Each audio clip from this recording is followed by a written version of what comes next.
Tonight on Bondi Rescue. Been sitting in the sun for a while. The biggest heat wave of summer. Can we put this bit of oxygen on? They're going to be dropping like flies later on. You get some more ice? Then the big chill. Freezing. The old man of the sea teaches the young Turks some new tricks. Old sea dog. And what happens when there are too many surfers and not enough waves? Can you call an ambulance? Take me back to the sweet times, the happy nights. Everything is gonna be alright in the summertime. Baby, in the summertime. And even if I have to wait till next year, I don't care. All I know is that I'll meet you there in the summertime. Baby, in the summertime, that is where I'll be.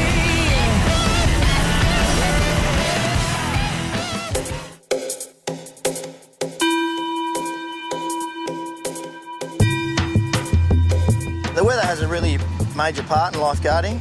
Obviously, it's going to play a big part of how many people are going to come to the beach. We get a nice hot 35-degree day, we're going to get 40,000 down here. Down here, you just got to be kind of prepared for everything. If you get big seas and a big shore break, watch out for spinals. If you get a nor'easter, you'll get blue bottles. A hot sunny day, you're going to get heat stroke. It's just given that these things are going to happen. Authorities have appealed for us to look out for each other this weekend as temperatures soar. Hospitals are bracing for the worst as the heat wave across the state intensifies. Look at that. I'll be in the air conditioning somewhere. Hottest place on earth. At 47 this weekend, I'll dead set go Troppo. There'll be a loony bin down here. It's forecast to be the hottest day of the year. By 10 a.m. on a summer Saturday, it's already 30 degrees. You feel it just zapping the energy from you. So it's going to be tough work. I guess we're going to have to be in the shade or in and out of the water as well just to get through the day. The temperature is set to reach the mid-40s, but the surface of the sand is at least 10 degrees hotter. Beachgoers are like cats on a hot tin roof. We know it gets that hot because it's you can't walk on the sand.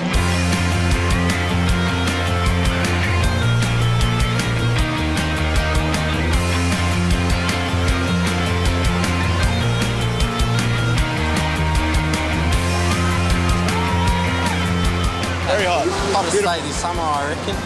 So, yeah, nice place to chill out. Lifeguards brace themselves for inevitable cases of heat stroke, sunburn and dehydration. I kind of think they're going to be dropping like flies later on. As we went down there before, there was a lot of people really burnt already. Within minutes, the first victim.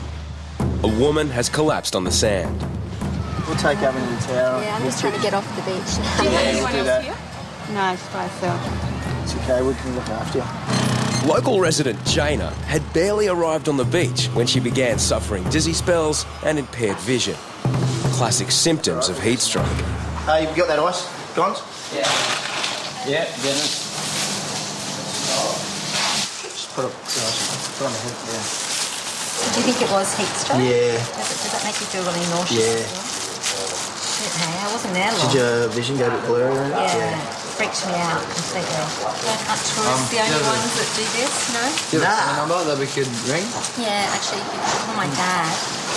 Yeah, she's with us now. She's not feeling the best. She's up for us to give you a call. Look at the sweat coming off me, imagine that. We just went for a swim. Look at you. Poor lady, she's obviously really dehydrated and the heat just got to her. I feel sorry for her. Jana's mum and dad mount a quick rescue mission. We'll get her home, right. give her plenty of cold drinks, turn the air conditioning on and the TV. Thank you so much. Jana's heading back indoors, leaving Mad Dogs and Englishmen to stay out in the midday sun. As the mercury rises, so do the casualties. I've been sitting in the sun for a while. Not too long. Can we put this bit of oxygen on? Here you go. By midday, there's been a steady stream of victims and almost as many paramedics. Heat stroke is a serious condition. Left untreated, it can cause organ failure. Need to get their core body temperature down. and obviously try and rehydrate them. Alina has just escaped the depths of a -30-degree winter in Siberia. Summer on Bondi was a little warmer than she expected. When I grabbed her, she said she was going to faint. So there's some boob, pinned her up here, got a bit of oxygen into her and pulled her down. I'm Russian. I was on holidays in Russia with my family. It's like minus 30 there. I came here plus 30. I knew I probably should not go to the beach today, but still went. So it's the result. By day's end, lifeguards have treated scores of people in the sweltering heat. Round 1 over, round 2 begins. The heatwave continues into Sunday and people flock back to the beach for relief. But a rude shock awaits them in the water. We're dropping 16.3, which for this time of year is pretty much freezing because it's normally about between 20 and 22. The consistent northeast wind has pushed the warm surface water away, replacing it with water from deep in the ocean. There's a heat wave on land and now a cold snap in the water. The conditions could barely be worse for more than 2,000 swimmers about to begin the North Bondi Classic Ocean Swim. 2 seasons ago, the race ran into a swarm of blue bottles. This time, competitors from young to old are swimming 2 kilometres in an icebox.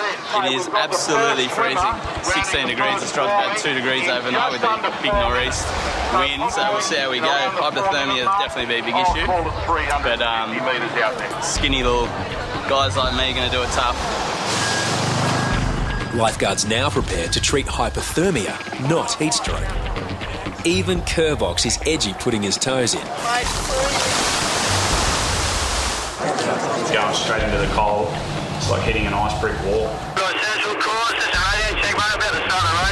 About 10 seconds for the next wave. Here it goes. These are the red, blue and the white.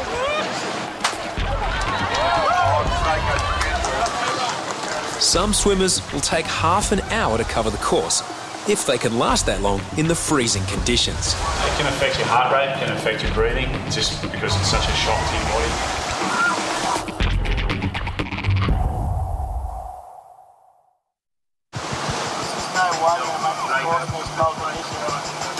In the middle of a heat wave, the water temperature has plummeted to a frigid 16 degrees. Over 2,000 swimmers are braving a 2-kilometre ocean race. Now, the first has dropped out. Come on.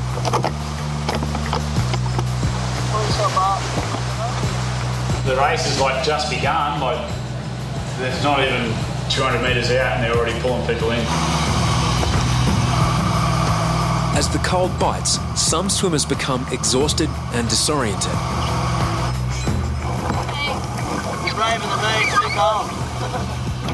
Swimmer after swimmer sees up as their core temperature drops. Probably about 20 people not even trying to swim. Probably just dropped another one in. Kerbox and Hoppo ferry patients back to lifeguards and lifesavers on land.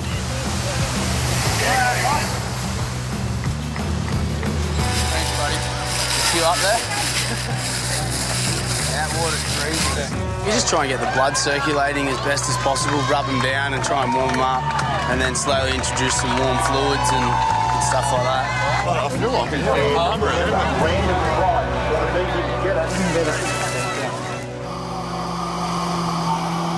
Thanks very much. As others bake in the heat wave, medical teams work to raise the swimmers' core body temperatures.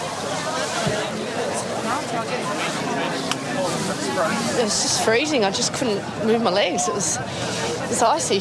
And the rescuers were giving us some hugs, so comfortable. Maybe by next week I'll feel better. Not everyone has succumbed to the cold. Come on, Quino! Lifeguard Quinn Darragh crosses the line first in his age group.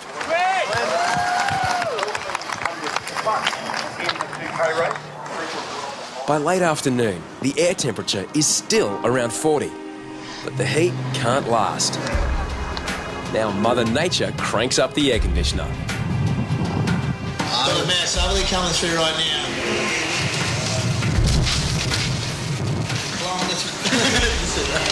Shit everywhere. Beachgoers hoping for mild relief are now blown off the beach. But not everyone thinks the southerly change is bad news. After an endless summer of small waves, by the next day, the surf gods have finally blessed Bondi.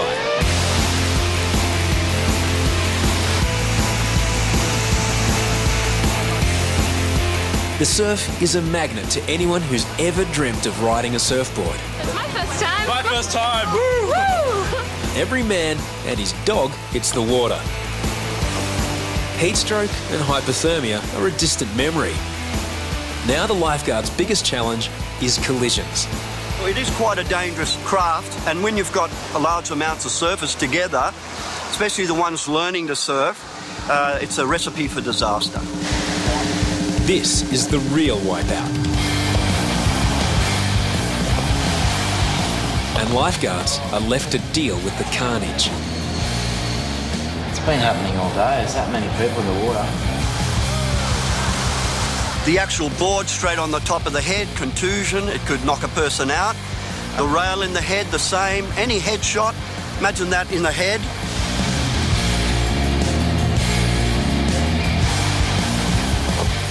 I've actually seen where guys have been hit by the nose and the nose has snapped off in the wound. One of these in the eye, totally blind. Whoa, you're very lucky, man. Split the eyelid, the bottom side of the eyelid, about an inch.